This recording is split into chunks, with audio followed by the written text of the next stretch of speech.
Fantastic. Right. So, good evening, everybody, and welcome to another episode of Talk Through. And this month's episode, we're focusing on alcohol awareness, but more on the abuse on young people or the family members that the impact it has on those people from that alcoholic who may be the father, the mother, brother, sister, a friend, partner, whomever the person may be.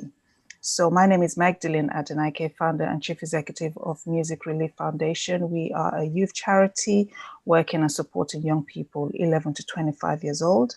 We've got my colleague Julian here who is going to be hosting tonight. So I will keep quiet now and ask Julian to take over. Thanks, Madeline.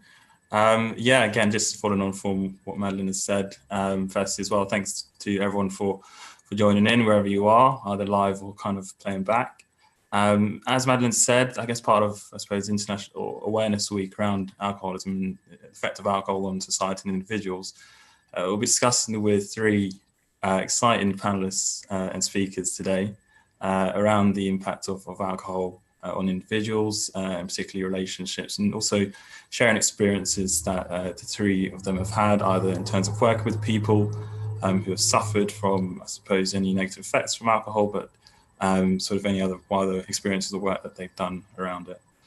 So we have Annabelle, Lucia and Shannon on the call today, two of which actually work with us at Music Relief, but Annabelle as well, will be excited to hear too from as well, who does some work with those who have suffered or have had experiences around the impacts of alcohol on their lives or around relationships as well. So that nicely also is the order in which we'll go. So without further ado, I'll go straight in and start off with Annabelle Hudson, who's kindly joined us today. Annabelle's coordinator at WDP Merton. I won't go too far introducing you and spoiling the surprise as to who you are in your role. But to kick off, if you're able to, again, just explain or expand on what I've said in terms of who you are and your role. And then also just as a kickoff, just describe what impact alcohol has had on your life and all those closest to you in any way, shape or form. So hi everyone, I'm Annabelle. So I work for WDP in Merton, the Drug and Alcohol Treatment Service. I've been working within drug and alcohol treatment for a couple of years now. And within Merton, I'm the BRIC coordinator, so the Building Recovery and Community. Alcohol has a massive impact. I see it every day with our clients that come into the service, both here and at previous services that I've worked at. Alcohol has a massive impact on people. It has a massive impact on their family members. And that's why it's really important that all these different services does have some kind of carer support available, because often those are the people that are looking after the service users and they're not getting the support themselves. So I think it is really important. It can have a really detrimental effect on the mental health both of the service user and of their family members. So as I say, having that additional support around is incredibly important. For me personally, I'm quite fortunate. I haven't been in the position where someone within my family or someone within my personal life has had problems with alcohol, but it is something that I see firsthand every single day at work. And it can be really difficult to work with. It can be really challenging to see the effect it's having on other people, but it can also be really rewarding when you see that family members and those service users themselves are getting that support that they need. It can be very rewarding and you can see the positive effect that that's having on them. Absolutely, I'm absolutely sure. And just think about that effect then for those who you've worked with, and then think about the mental health aspects particularly. What impact, or I suppose, what link do you think there is firstly between alcohol and mental health? There's a massive, massive link. Essentially everything to do with mental health is completely affected as soon as you start drinking. So obviously drinking can cause low mood, it can increase your anxiety. Initially when you start drinking, you might feel a bit better, you might feel a bit calmer, a bit more confident, but then as that fades, the anxiety comes in. When people have hangovers, they're suffering from dehydration, their body's trying to break up the alcohol within them. It's quite a difficult process, which then makes them feel a lot worse. People can become reliant on alcohol to address their issues, which then itself becomes a problem, and that can make them depressed. Depression and alcohol, they're kind of a mutually reinforcing relationship. It's really difficult to experience one without experiencing the other. They do tend to go hand in hand. And actually, having alcohol problems can affect how successful treatment for mental health issues is. That's why a lot of mental health services actually don't tend to work with people if they're drinking heavily, because unfortunately, the drinking is having such an impact that any mental health support won't be addressing the underlying issue because they can't get to it because the alcohol is in the way first. So it's really important to try and reduce that down first. But also, in terms of other mental health issues, alcohol physically, it can physically change the shape of the brain. It can cause this damage. It can cause nutrient deficiencies. It can cause issues with the blood-brain barrier. It can cause all these different things that accumulatively have such a huge impact on people's happiness, people's wellness, people's mental health. And obviously this is really important during COVID.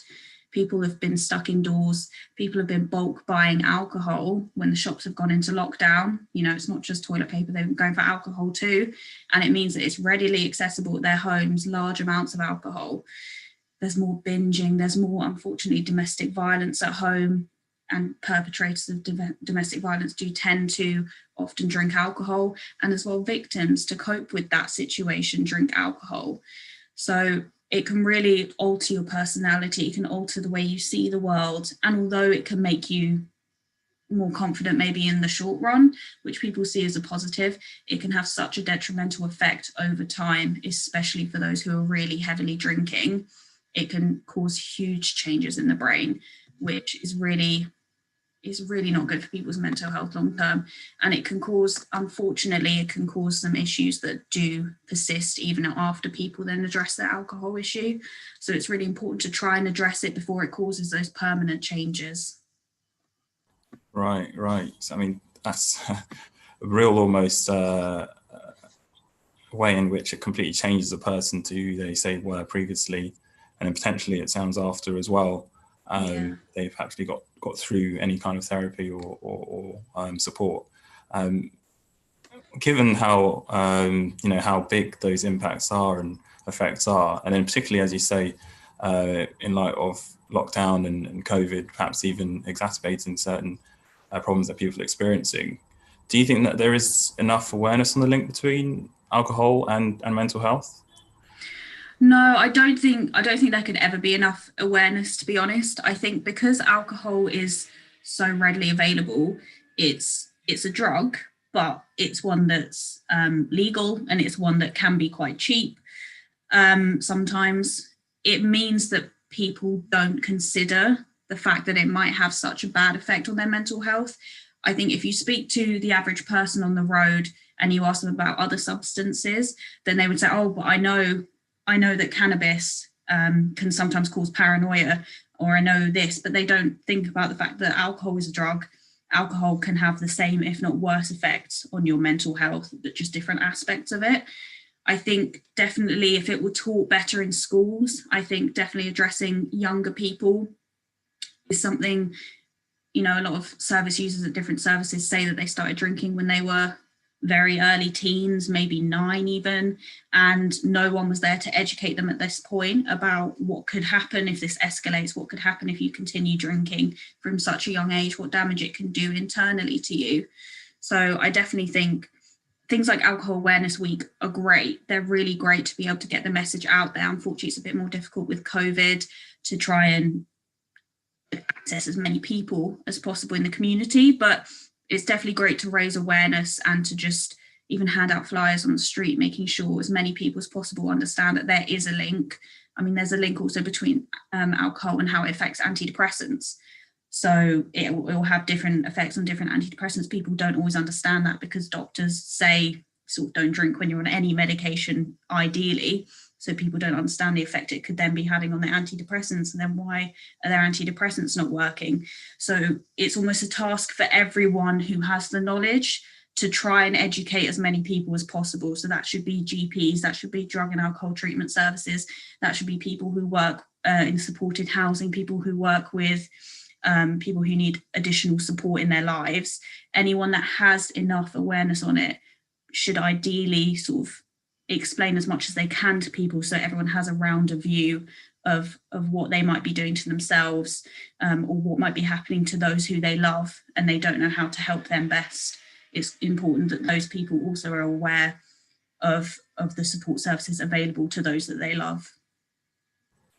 Absolutely agree. Yeah, and I think from gathering some parts that you've mentioned, it's really not just an education on, I suppose, the normally thought of negative effects that alcohol might have, but really the topic of alcohol in itself.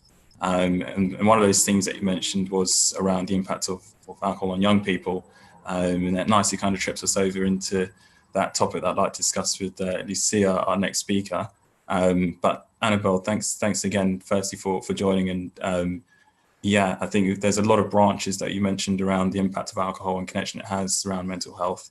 But then also, as I said, the many subtopics underneath alcohol and sort of the links it has around, or the perception it has compared to other drugs too. Again, a topic that I definitely look to discuss on today's call as well. So it'd be good to get your thoughts on that later on in more detail, particularly if there's any questions that come through around that. But yeah, thank you once again for joining, and yeah, we'll speak to you hopefully later on in sort of question round at the end. Great, Lucia, hello. Hey. Welcome, thanks for joining. No problem. Again, we'll start off similar to what we did with Annabelle. If you'd like to just introduce yourself and a bit more about your background, but then also just explain what impact alcohol has had on your life and all those closest to you that you'd like to share. Okay. Well, my name's Lucia. I'm 23. I'm a youth worker for Music Relief Foundation, and I'm a student again. I'm currently doing my master's in international politics. Yeah. How has alcohol affected me? My dad used to drink, but heavily, but he used to hide it. So we wasn't aware as to why. Sometimes he used to act out. He had a problem with domestic violence. So I was a witness to domestic violence in my house, probably for 13 years. Like it was a long time. It was ongoing. It wasn't a nice environment to be in as a child.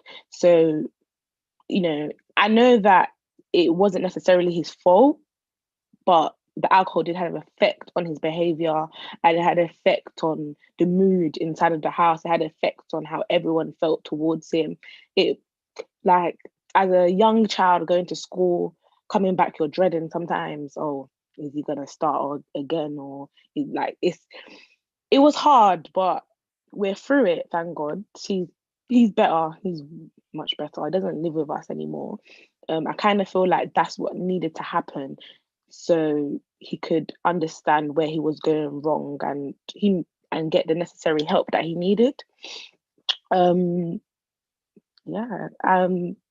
I'm very aware, and because I was aware at a young age, it's made me much more aware now at older age that I wouldn't want to take certain steps or take certain precautions or certain actions that he took. I wouldn't want to do the same thing, because I know the effect that it has on other people around you, especially people that you love. Especially on my brother, because he's a boy as well. I don't of course it's not inherited, but actions speak louder than words, and actions around you that you see as a child, you're going to adopt it as when you're older. There was some times when I was younger when my brother he'll have supermarket, will pretend that he's drinking alcohol. And it was just like, it's funny at the time when he was younger, but looking back now, it's like, a child shouldn't be exposed to those kind of things. It should be protected. They shouldn't imitate certain things that they're seeing at home, especially things that are not beneficial and it's not helping their growth. So it was a hard time. It was a hard time because especially the domestic violence came into it, and it wasn't easy as a child to experience that, go through that, and you just always have to keep everything hush, hush. Like you can't really say much. I wasn't a child that would go to school and say, oh yeah, my dad's hitting my mum, or my dad's dependent on alcohol. I was just a child to go to school, keep it going, like keep it pushing. No one would ever know that anything was going on in my house. I just held it together. And especially as I was the oldest, I felt like I had a duty to do that, to hold it together, especially for like my mum.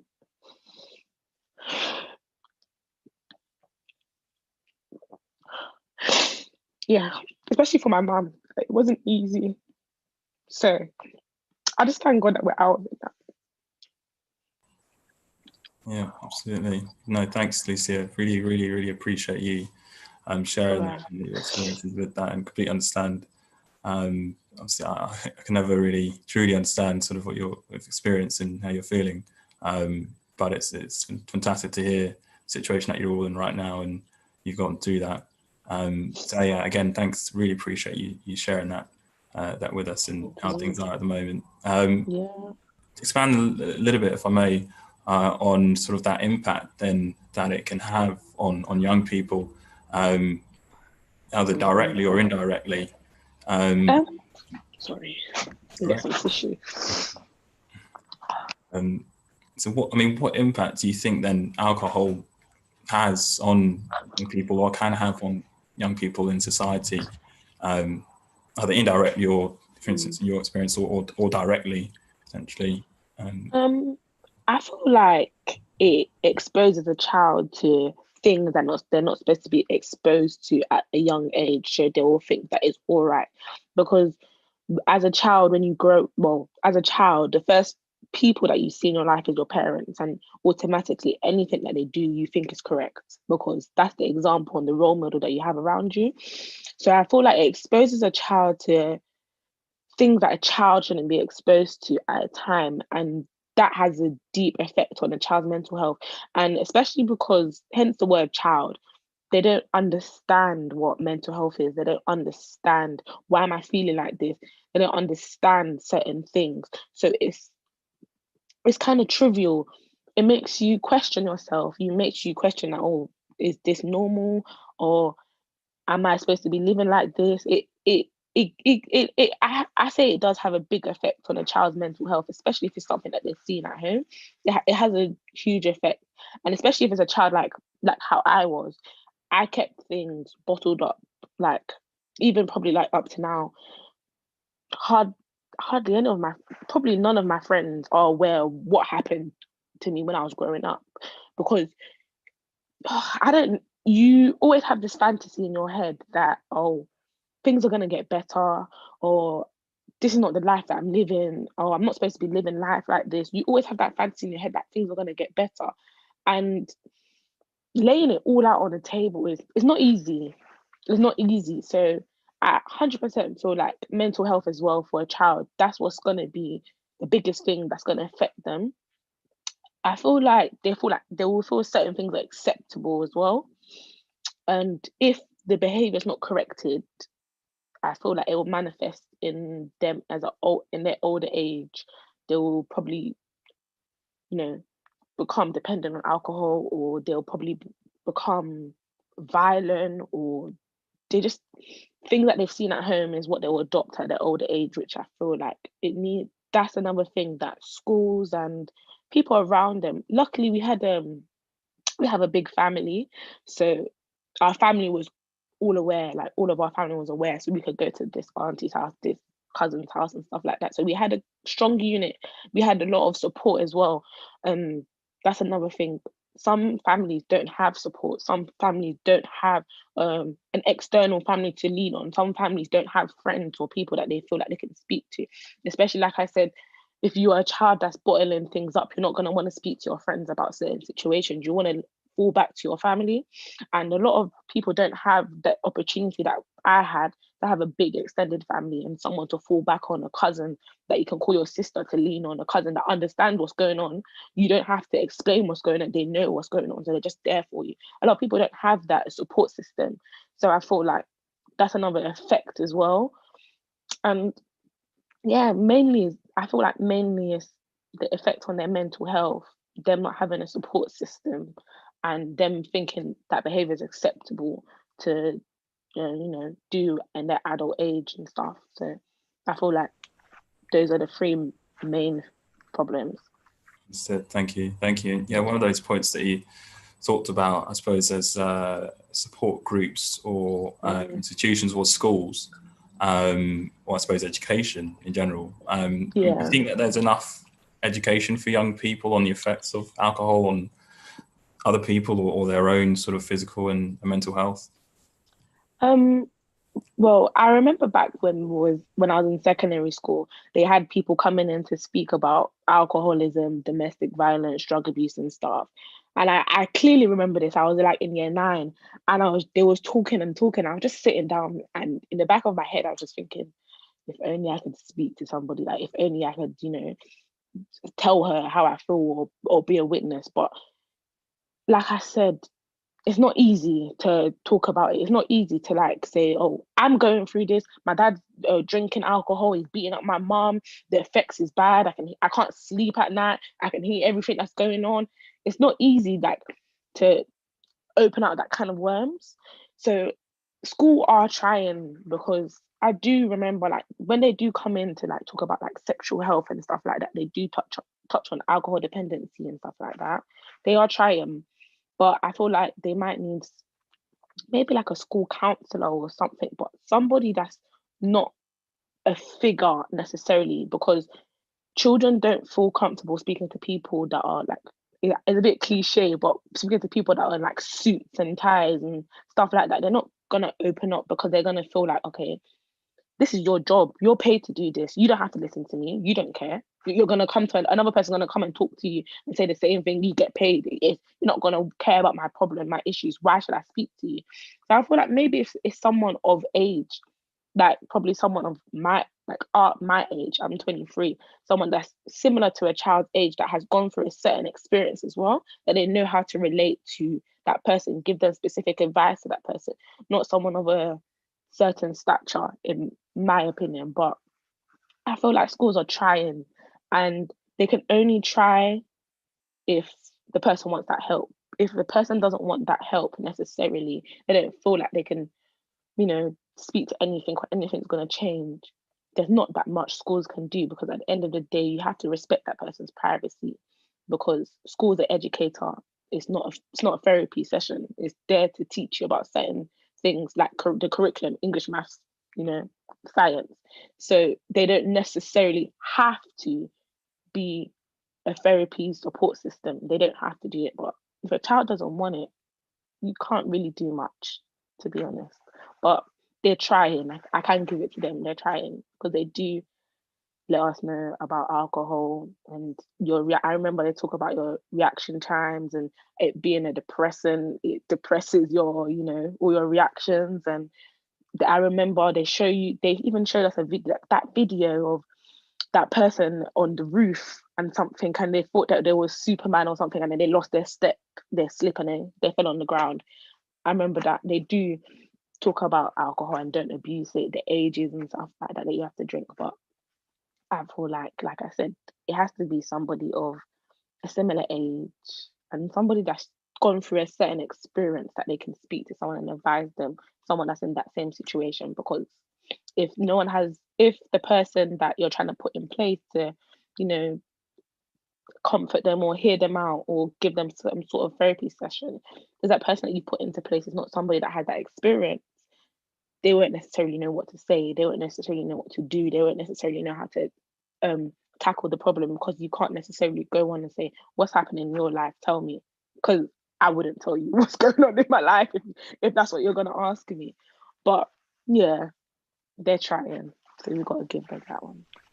Absolutely. Yeah. Well, I mean, as you say, they've got that, I suppose, that foundation at least in there to try and communicate and educate to young people. But it's I suppose partly the way it's then delivered maybe, or presented or packaged together, that needs to be sort of, one of the things that needs to be improved. And also under that, it sounds so it's a bit, I suppose, that perception and how it's kind of viewed then, and I think that whole perception towards alcohol is sort of, again, a bit like what we spoke about with Annabelle around the perception of alcohol in relation to sort of Class A drugs. And that kind of is the next topic that we'd like to go on with Shannon. But as I said before with Annabelle, Alicia, really, really appreciate you discussing this with us, but then as always, as I said before, sharing your experiences. And it's great to hear that yourselves have got through that, and it's great to hear your sort of thoughts and advices on what can be done around this topic. So thanks again, and yeah, stick around for the hopefully some questions towards the end and any thoughts on the wider topics too. Thank you. And with that, I'll speak with Shana. Hi, Shana. Hi, Julian. Welcome. Thanks for joining. And as I said with Lishi and Annabelle, really appreciate you taking the time to speak with us today and share your thoughts and sort of any experiences that you've had around this topic. To start off with, as with Annabelle and Lucia, if you could just give an introduction, a little bit about who you are and sort of any background. But that's the first kind of general question. What impact alcohol has had on your life and those closest to you?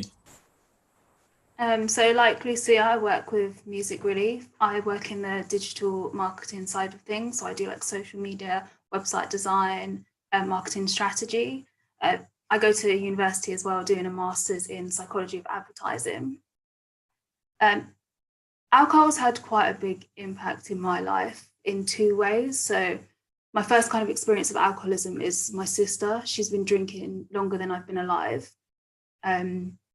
I first became aware of it around the age of 6 years old. I remember asking my mum, because she kept getting herself into all these situations. I remember thinking, oh, she's so like eccentric, like a mad person. And I was like, oh, what's wrong with Leah? And she was just like, she's an alcoholic. And at the time when I was 6, it was just this term. I didn't really know consequence of it or, the effects of it.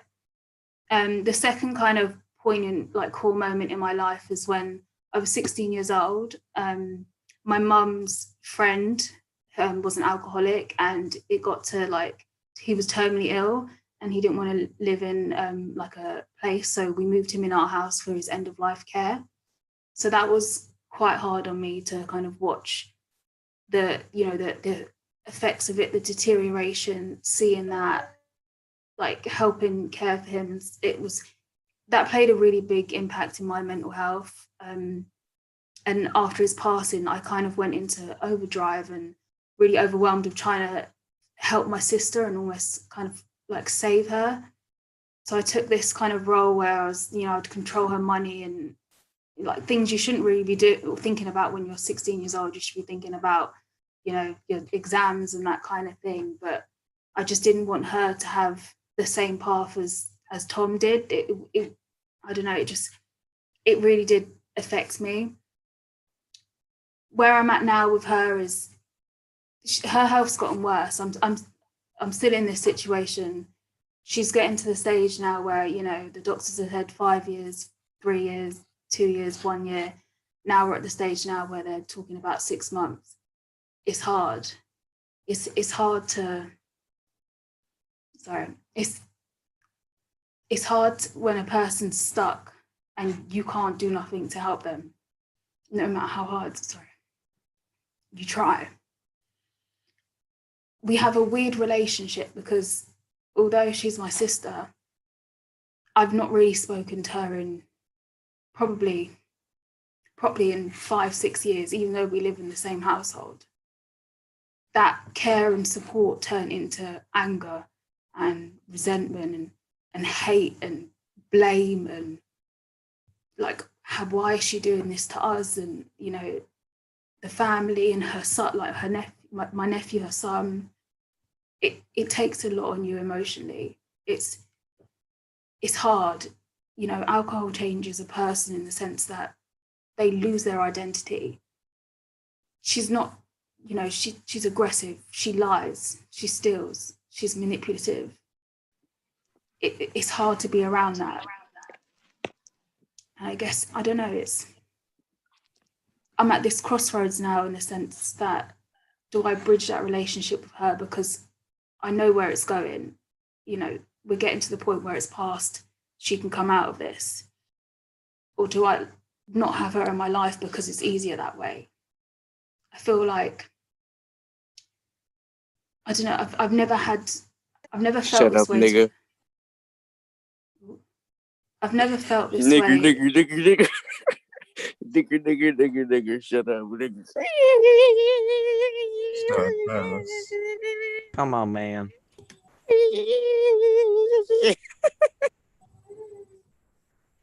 Sorry about that.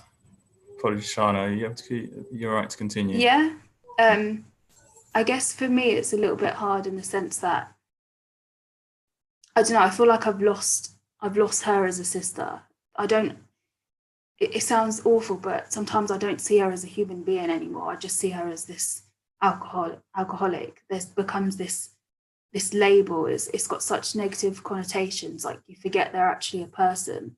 And sometimes I forget, there's a reason why she drinks. She has her own issues that she's from before I've been alive to things that have happened since I've been alive that even I'm aware of. It's kind of made me lose my sense of compassion, my sense of forgiveness. And I've taken that feeling towards her to other people. So like, if someone does something to me, I'll just cut them out of my life just as much as I've cut her out of my life. It's affected a lot of different aspects of me, my personality, my mental health. It's this weird situation, and it's hard because I'm still in it. And I feel like helpless in a way, like there's no hope at the end of it. I feel like the same thing that happened to Tom is the exact same thing that's going to happen to her. And it's hard because at the same time, I still look at her as this alcoholic. Sorry, I don't know what that is.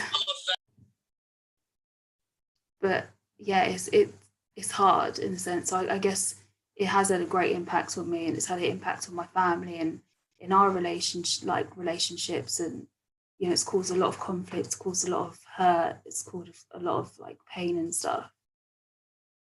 But yeah, I guess that's kind of my story, but it's still an ongoing journey. Yeah. Well, apologies for the disruptions. But as I said with Lucia, particularly, first, thanks a lot. I really appreciate you sharing your experiences, and on behalf of with everyone, I'm sure as well. Sorry to hear the current situation that you're in, and as I said, appreciate again what you're sharing and what you'd like to share as well on this call. Given the real, and what you spoke about earlier with Lucia and Annabelle, the real huge impact that alcohol has on society and individuals and mental physical health that we've spoken about. And in thinking about what we've talked about previously as to, Class A drugs and the perception of those, and cocaine, for instance, and heroin, and the effect that those have. Do you think alcohol is currently, and if not, or should be viewed in the same light as Class A drugs?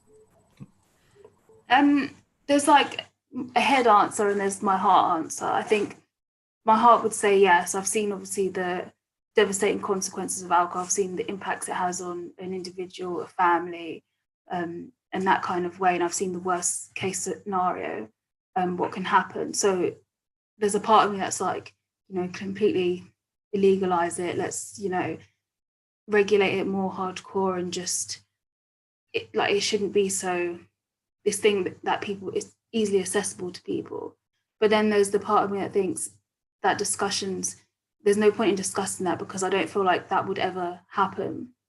So for me, I feel like there needs to be like a step up in terms of regulating how it is accessible to people who are alcoholics. Because if you think about it, if you're under 18, you can't buy it. The pubs have specific licenses, so there's specific times when it can be bought and not bought.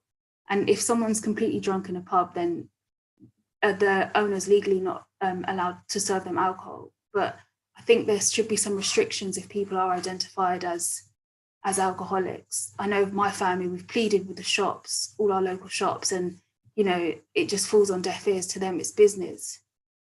So where's the responsibility in that sense? You can't serve to someone who's drunk, but you can give a pint to someone who's an alcoholic.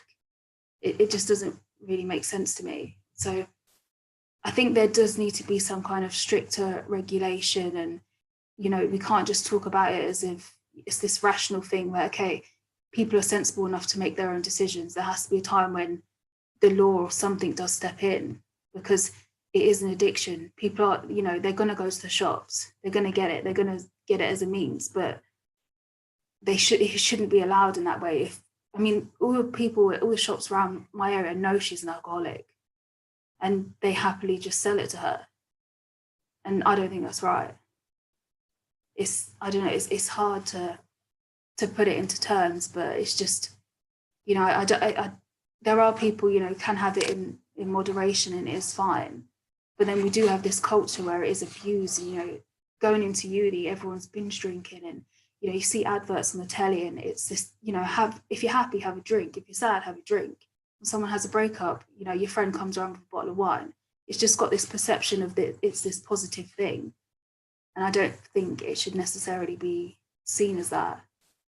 I don't think it should be, you know, completely taken away, because, you know, everyone has their free will. There are people that are completely fine with it, but there should be stricter regulation, and there should be some kind of structure of something that protects alcoholics and helps them, because you're not giving them a fighting chance if, you know, it's just fine for them to go to the shops and get it.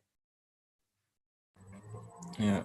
It's, as you say, I think that kind of really big point there amongst many that you made was, you know, that almost ingrained partly in culture in some way, and the sort of perception it sort of has.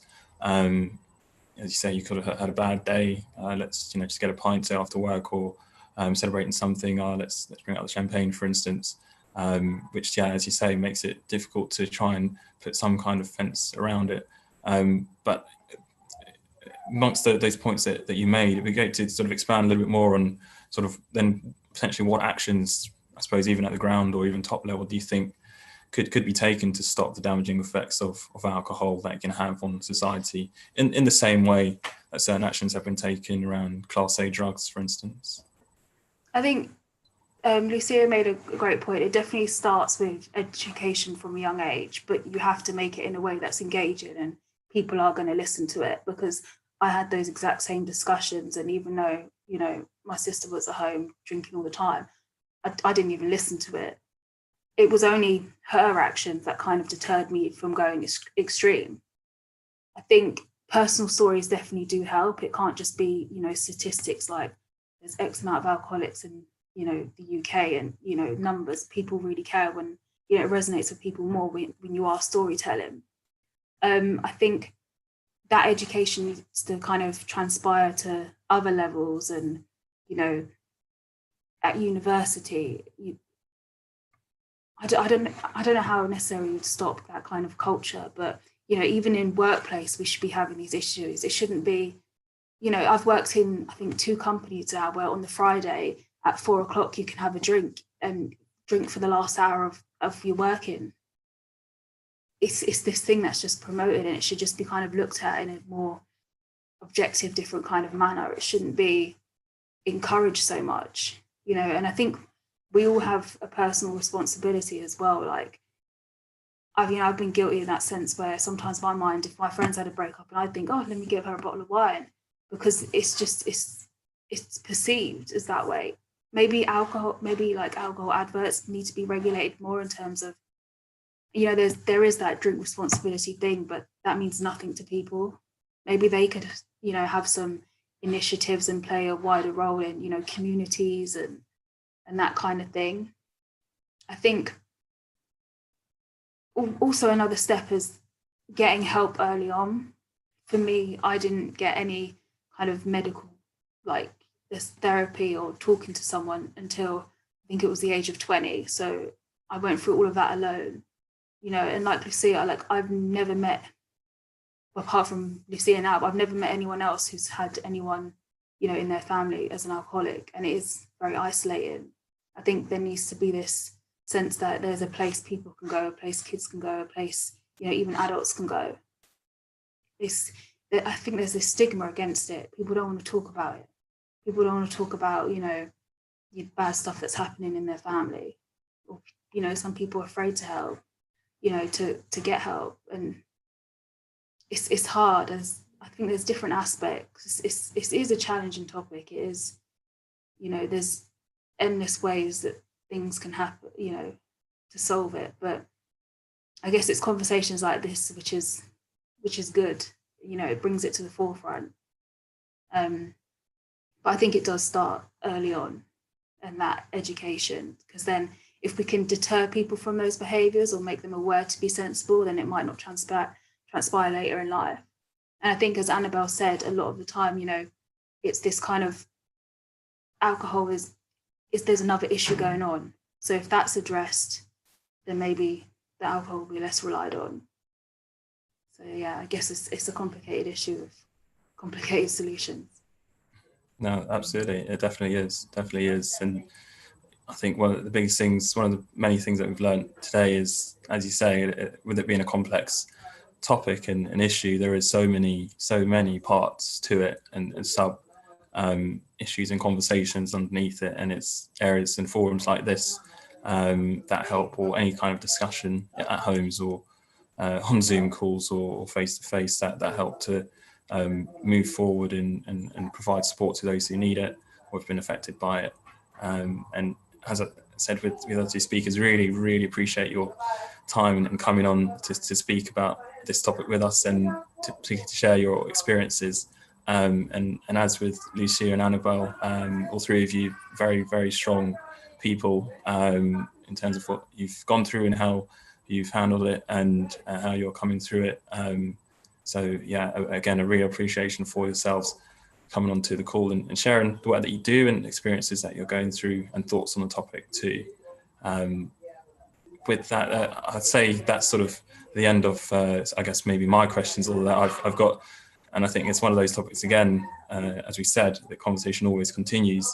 I've got a few questions that I'd love to continue with yourselves, but I'll first put myself on mute without talking too much. And if there's sort of any other sort of questions or even potential additional thoughts that you might have, Madeline, or any other questions that anyone may have in the chat or may have sent on YouTube, we'll go to those before I get to put forward another question. Thanks so much, Julian, and indeed to every single one of you, Annabelle, Lucia, and Shanna. And I must say that I don't take it for granted the fact that Annabelle and Shanna and Lucia are part of the team, because the fact still remains that these are things that are in Shanna's case still happening, and in Lucia's case was something that formed part of her childhood. And to see you guys show your emotions about what is your reality, or was or is, as the case may be for each one of you, your reality is something that cannot be downplayed, because the fact is that the two of you, knowing the two of you and how strong I see both of you, it's, for me, it's amazing, because for people who have gone through it, Lucia in your case and Shanna going through it, I see strength in two of you, and that is something that must be applauded, because I know that not many people are able to come out of it, the other side, and still be strong, because the passion that comes across from both of you in both your different roles, it's evident, the fact that it's coming from a place of genuineness. It's not something that is just for the sake of doing it, and that's something that must be applauded. Annabelle, I must say, listening to the two of them, and obviously in your line of work, and seeing, I guess, the alcoholics coming into your office and the support that you guys are trying to offer them, what support do you have for the Lucias and the Shannas who come in? Because you can see that these are raw emotions. They're not made up. I didn't tell them, oh, at this time cry. No, it wasn't anything like that. But what support can be offered to them? Because for someone like Shanna, she's still going through it. Lucia, she went through it, but she clearly said, and I love that openness and the vulnerability that she has, that I didn't tell anybody. She gave an instance of year 9. They were talking about it, and she's like, I wish I could speak to somebody. Well, each service, so it works completely differently, unfortunately, in each borough. I wish I could give sort of a blanket answer, but most of the services have their own carers support available. So we have a specific worker who only does counselling and carers counselling. So that's counselling for our service users if needed, and carers, people who have family members who are with our service, or people whose family members are not accessing treatment with our service. It doesn't need to be someone who's within treatment. Any person who is has someone at home that is using alcohol, using other substances, and they feel they need that support, then we have someone available who is able to give them weekly support. There's a group for them to attend where they can talk with like-minded people and get additional support there. I'm interested, Lucia and Shana, if when you had people come, because I can't seem to remember, I'm sure there must have been some talk at school at some point about alcohol, but it clearly didn't have that much of an effect on me. But when they came and spoke at your schools, were there any mention of services that, obviously if they spoke about the effect of alcohol and how that could impact you, were there any services that they spoke about that could offer support if you were dealing with someone at home, for example, that was drinking while you were growing up? Did they talk about it from that aspect as well? They did say, oh, if you're suffering from alcohol abuse or something like that, you can come and speak to us and stuff, but I wasn't really prompted. I didn't feel like, okay, I'm gonna go speak to somebody. Maybe because it's been from a young age, I didn't tell anyone. It's been something that's been locked in for a long time. I just didn't feel that security to speak to somebody. I didn't feel like it was secure because it was really addressing youths, and I don't know, I just didn't feel at the time to go and speak to anybody.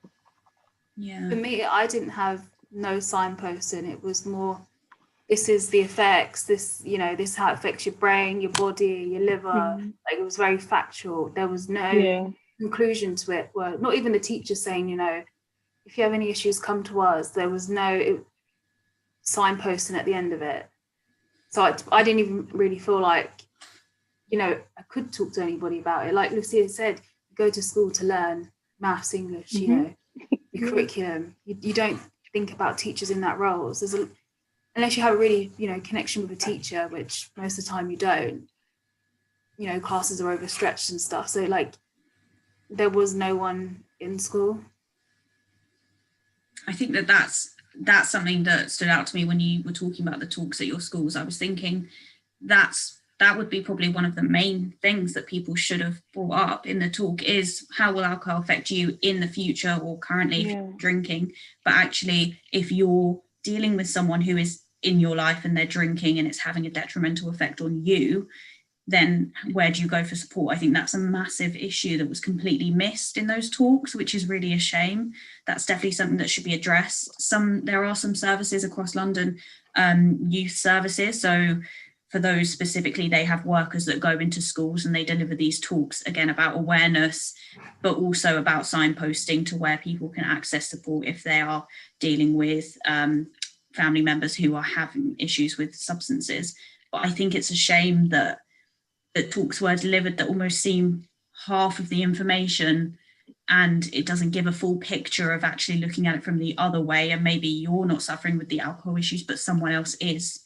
So I'm really sorry that those talks happened and that they didn't give all the information that would have been really beneficial for you. The other question I have, I guess that goes out to all three of you who've spoken today, is I guess before I come to yourself, Annabelle, for Lucia and Shana, yes, obviously, Lucia, you grew up with not just the alcohol abuse, but more of the domestic abuse as well. So you saw that firsthand with your dad to your mom, and Shana as well, still going through it with your sister. I know you touched on it, but why did you not still feel like, okay, because I'm in so much pain, why didn't you run to alcohol to help you with the pain? I don't know if that makes sense, if that's the right question. No, it makes sense. Maybe because I was young, so I'm not thinking of alcohol at all. Like there was times that like there'll be times, like, for example, Christmas was like the worst time ever because there's alcohol that's available. So, and my dad he never used to make it blatant that he's drinking. He will try and hide it. And we will find things like in the most silliest places that you're not really hiding it. Like, come on, like in the chairs, under the bed, in the wardrobe. So it's like, it makes you feel kind of sick of it Do you know what I mean? It doesn't make you want to lean to it. It makes you feel kind of sick, because if this is the effect that it's having on someone that I love, I don't want it. Even now, like, I'm not gonna be saying, oh, I don't drink. I do, but it's not something that's gonna come to the front of my mind, or I want to drink. Like, my friends will be like, oh yeah, I want to drink, or I want to drink alcohol. I'm just thinking like, I'd rather eat. Like, it's not something that will come to the front of my mind that, yeah, I want alcohol, maybe because of the effects that I've seen that it's had. And like Shana, my dad's best friend was an alcoholic as well, and he died, and no, it's not something. I feel like alcohol has more of a worse effect than a good effect, so I wouldn't want to lean towards it personally.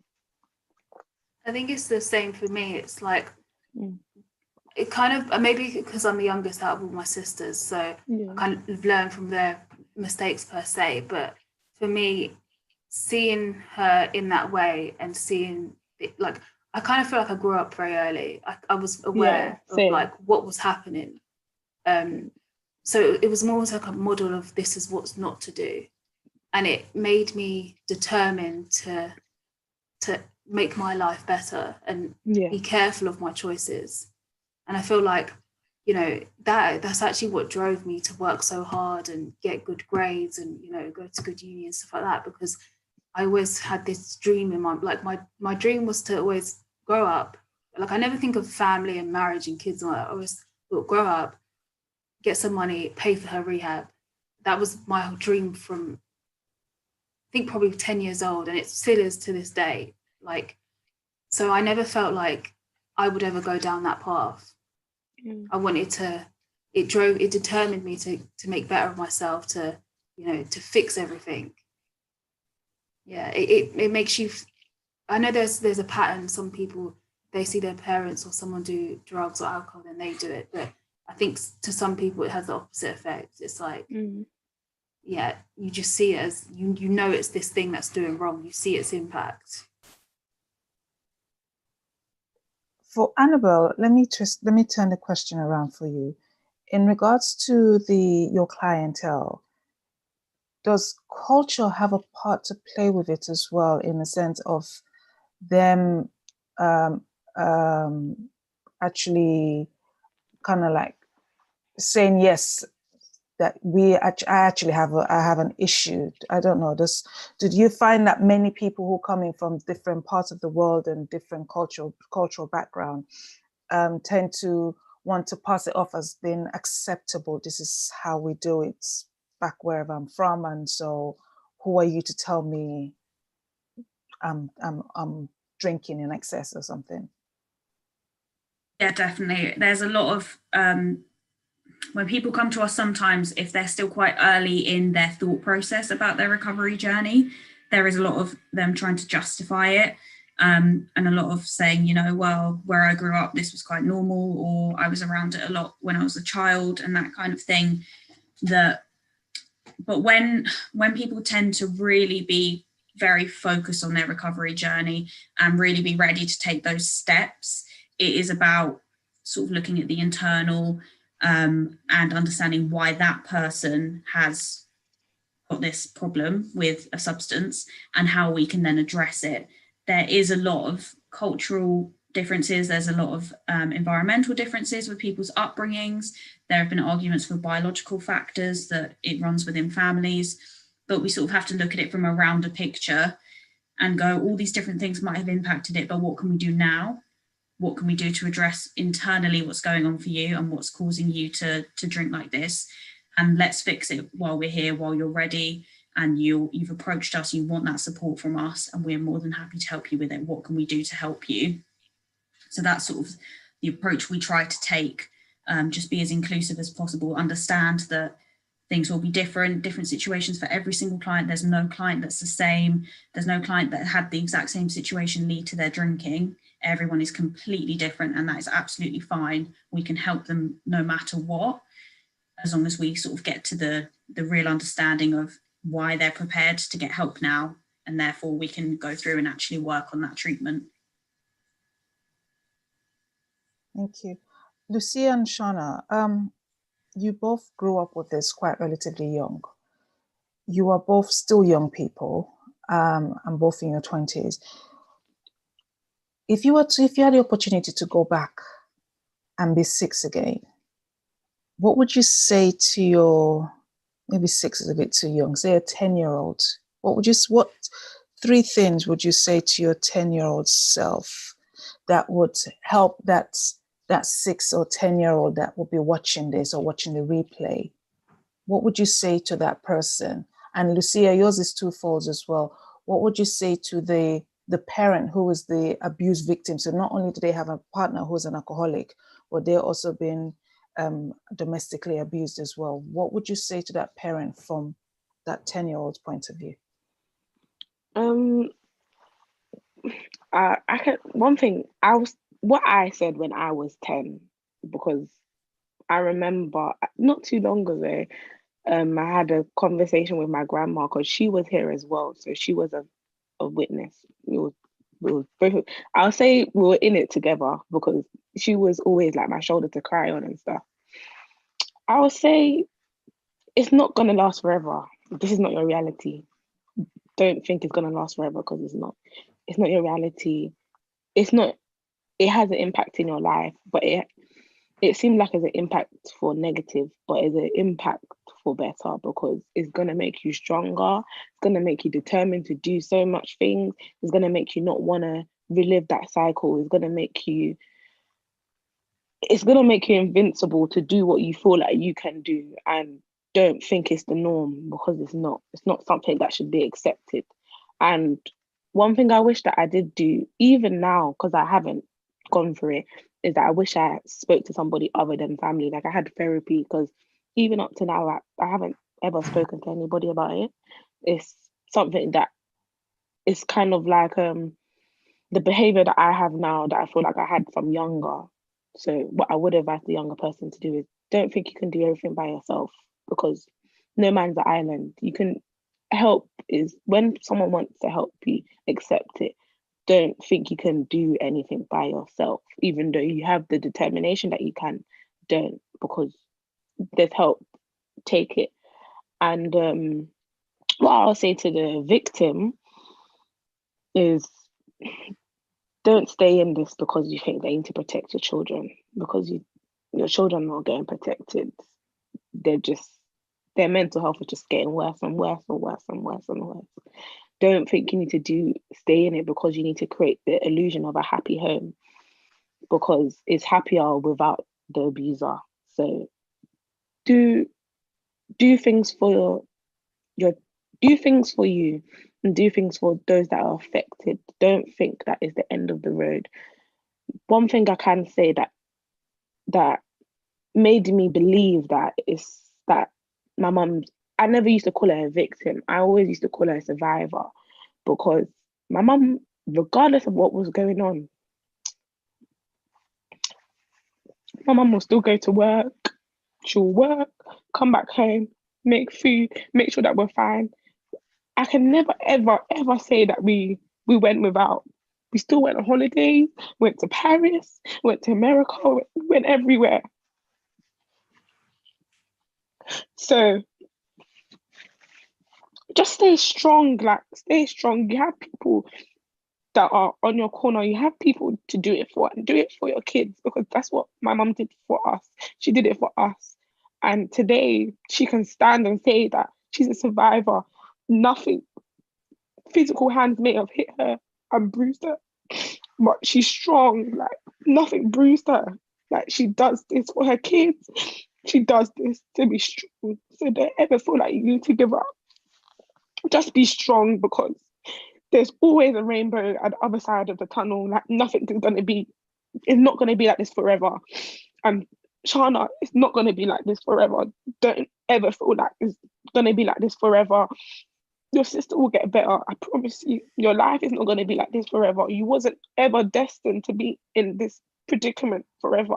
It's going to be a testimony, and it's going to be a story, and it just adds to your strength and your determination. Good things are going to happen. You're going to be the blessing in your family. Like it's not forever. I'm telling you, keep on pushing and keep on being strong, because your sister recognizes it. She may not know how to say it in certain words, and the alcohol may be something to make her reliant on, but she recognizes everything that you've done. She recognizes the strength. She recognizes you being there for her. It's annoying, it's angry, it's everything. Like, I know exactly how you feel. Like, you feel like, why are you acting like this? Why are you behaving like this? Do you love me? But she does. It's just an illness that she needs to battle.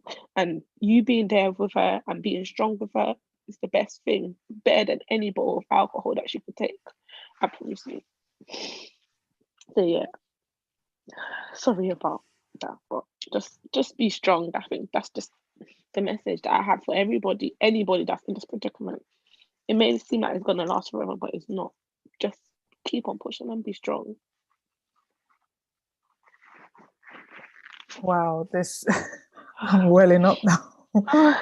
Oh wow. Shanna, do you wanna, are you able to respond? I mean, a lot of what she said, I completely agree with. I think as well, kind of touching on the last thing she said is, I know it's hard, but try and keep that compassion for the person. You know, for me, my step now is not labeling her as an alcoholic and, you know, calling her my sister and calling her by a name. Like, I wouldn't even call her that. I'd call her that alcoholic, which is horrible. But, you know, try and still connect with that person and, you know, find other aspects of that their personality. You know, they are a human being. They are going through stuff. You know, they have their own issues that you're not necessarily aware of. I think as well, you know, for me, which might help other people, is don't think you have to save everything. It's not all on your shoulders. You feel responsible. You feel like, you know, you're the one that has to come up with the idea to help them and fix them. And you're the one, you know, I don't know, it's just still live your life as a kid, you know, still find your happiness. Go out, play with your friends, you know, don't focus, it doesn't define you. There are other aspects, you know, it's hard because even I say this, and I had that mentality even last year where it was that I felt like I was stuck. That was the only thing that defined my life. It was, you know, the thing that was causing me to be miserable. But you have to find your own happiness. You have to, I don't know, it's such a hard thing. Get help, speak. There are people there to help you. It's worse to bottle it up. And it will manifest worse later in life if you do. Deal with those emotions as early on as possible. That's what I'd say. That's powerful. That's very powerful. Annabelle, how do you celebrate those? They are victims themselves, the alcoholics. They are victims to this drug that they are powerless to. How do you celebrate those who have been able to turn their lives around and, in a sense, become not only the spokespeople for your organizations and organizations like yourself, but also being able to go back to their daughters or their sisters or their partners or whomever, and at least try to forge some form of relationship because they are truly broken and apologetic for that time in their life. What form of celebrations do you have in place for such people? The ultimate celebration for a lot of our service users is becoming recovery workers themselves. That is, for a lot of them, that's a really big goal. And we run this peer mentor program so that they can take the steps when they've achieved abstinence and when they feel that they're in a place in their life where they're able to then turn their own support that they needed onto someone else and offer them support. They can follow that progress, that program through, and be able to deliver that support to other people and then eventually become recovery workers themselves. There's actually, within substance misuse field, a lot of the staff were in recovery or are in recovery themselves. So that is definitely an ultimate celebration for them. But my role in particular, building recovery in the community, I do look at that more aftercare side. I look at how I can help service users who have achieved abstinence, who are thinking about moving on from the service, how they can rebuild relationships with their families, how they can rebuild their recovery capital in the community, how they can get back involved in the community and give something back. We actually have a program called Giving Something Back.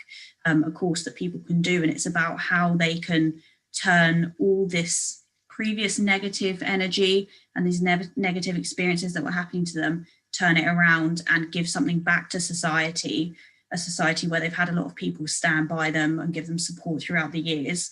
And it's about thinking individually, on an individual basis with every single one, how can I help you to achieve what you want to achieve, in terms of telling people that you're how you are now, that you're better now, that you're willing to say thank you and to say sorry, that kind of thing. So that's something that I'm really grateful about my role, is it's actually really nice to be on that end of things when people have gone through the recovery process, and I'm able to be a bit more involved, obviously if we have consent, with family members and with sort of the person behind the service user, everything that's going on behind the scenes. I'm able to be a bit more involved in that, which is really nice.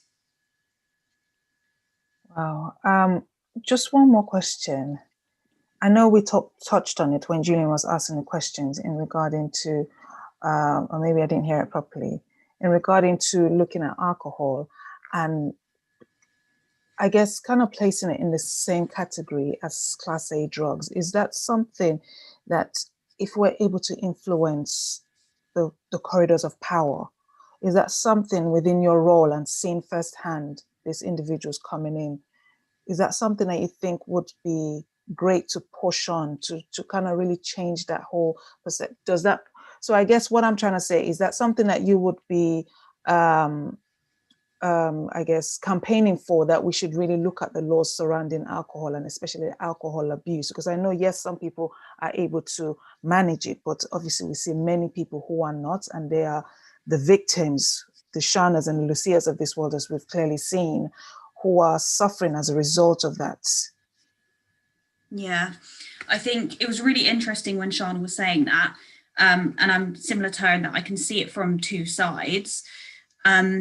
I think the main thing that stood out to me about that was talking about sort of pubs or off licenses, people who are able, they know that a local that comes to them all the time is drinking very, very heavily at dangerous levels, but they still sell them alcohol. But the issue also with people, because there's obviously different levels of how affected someone is by alcohol. People who are physically dependent on alcohol, if they don't get that alcohol, they could have a seizure and it could be very detrimental for their health. So although I agree that there definitely needs to be more awareness, more understanding, I think there needs to be stricter laws around alcohol. I think it needs to be seen definitely far more dangerously than it is seen at the moment. But it's so difficult, all the different aspects, looking at it about people who are physically dependent. Where would they be allowed to get their alcohol in a controlled way? It's very difficult. But I definitely think there needs to be stricter rules around it, because it is having such a detrimental effect on people. And especially if something, unfortunately, like this pandemic happens again, and there's another increase in alcohol, it can just keep getting worse. It seems like there's no way out of it. It seems like there's no solution. When something terrible like the pandemic happens, people are thinking about solutions for jobs. People are thinking, how do we make sure people still get money? How do we do that? How do we address people with alcohol problems? How do we address the fact that people are going to get alcohol problems during this pandemic? People in government, people are not thinking about it enough. They're not thinking about the fact that the pandemic really ruined a lot of people's mental health, created a lot of mental health issues, or made a lot of mental health issues worse, which led to them drinking. It's all these different aspects that need to be considered. And for whatever reason, because alcohol is taxed, and similar to cigarettes, the government get money out of it. Maybe that's why they don't look at it as strictly as they should do.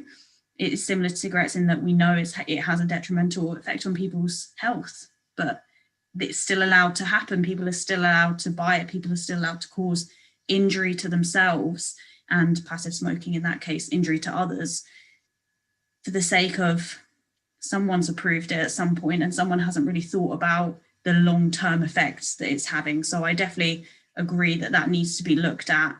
Although I can appreciate that behind the scenes, the rules and working out how exactly it would be monitored and regulated would be difficult, but it's definitely something that needs to be looked at. Most definitely. And just tonight alone, just seeing the rawness of emotions from two different individuals is something that we really need to be having, not just discussions, but actively putting things together to bring about a change, because the lives of many people are still being affected. Just tonight alone, just over an hour that we've been online, there are many children who are unfortunately seen so much already from coming home just this evening from school, because of the fact that parents maybe, as the case may be, are both dependent on alcohol, and they're seeing this vicious evil circle that's going on. And my heart goes out when I saw Shannon and Lucia crying, because I automatically, that's why I asked the question about being that 6-year-old or 10-year-old. I'm taken aback to that child who will be at home right now and saying, you know, what's in it for me? Why should I bother to live? Maybe that child may feel like, what's the point? Let me just end it all because the pain is too much, you know? And those are the kind of things as a youth charity that really gets my blood boiling, because I'm like, the children didn't ask to be born. And so they need to have, you know, that the sense of a home, the safety that the home is supposed to provide. And when they're not seeing that, it's really, really terrible. I'm going to begin to wind things down. There's no more questions that have come through, but I just want to open up the floor again to, I guess, to Julian, to Olga, who's here as well, and Mohan, is any one of them, because they're all members of the team. If you have any questions, if not, I will begin to wind down and give my appreciations. I have a question. Okay. Where did Shannon's sister get the money for alcohol? Well, she's on benefits. She's not worked like for my whole life. She's had health issues due to like alcohol. I don't know, she also got mental health issues. She was in a coma a couple of years ago from a head injury. So she's on benefits. So that's how she gets hers, yeah. And that's enough? I mean, she's not on like, her preference is like cider cans, so I guess it's not really that expensive. She just, you know, has a lot of them per day. Okay. Wow. Because that's a consideration, you know, when they think of measures to cut down on alcoholism, one thing to do is to raise the price of alcohol. Yeah. Then it goes down, the consumption goes down. And I think that could be a good point, yeah, because I think they do that with cigarettes when, you know, rising the price and people think it's too expensive to smoke. So I think that could work. Yeah, I guess that could be another solution to it. Yeah.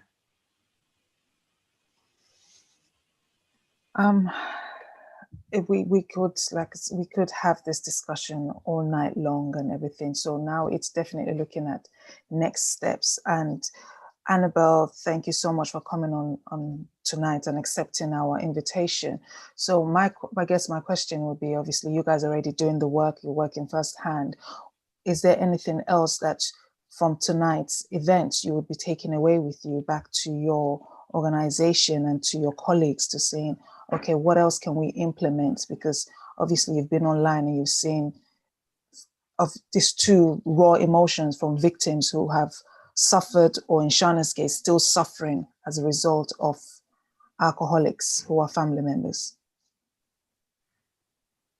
I think it's definitely opened my eyes to the fact that although I'm aware of carers services and I'm aware of support that is available for family members, it's clearly not widely known, which is, I'm glad that sort of I've realised that, because that can be part of my role. I can incorporate that in part of my role to make sure that it's known out there amongst the community that there is support available. I think it's really important at school level, and I think it's really important also for adults as well to understand that they've got somewhere to be. So I'm really glad that that's sort of come to my attention. So now I can take that forward and I can make sure that the word gets out there that there is support available for family members and carers.